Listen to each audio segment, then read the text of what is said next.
Welcome.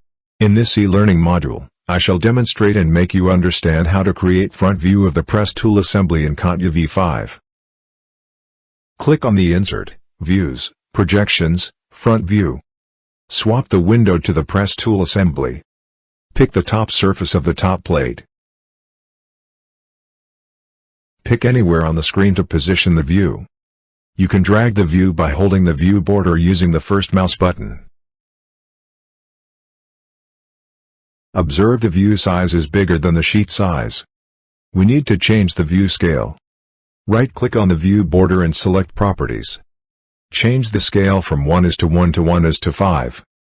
Click on Apply and then OK. Now the view size is suitable for the sheet size. Hide the view axis.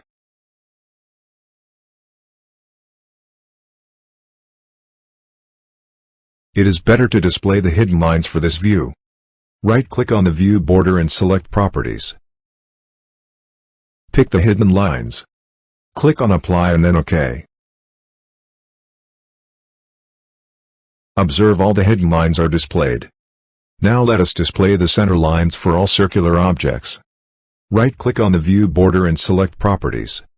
Pick the center line. Click on Apply and then OK.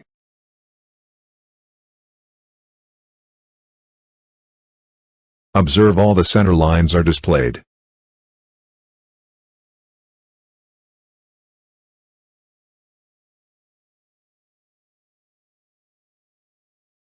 Generally, we don't provide the view names. Delete the view name. As we have created the view to scale 1:5, let's update the sheet view to 1:5. Click on the Edit, Sheet Background. Double-click and update the sheet scale to 1:5.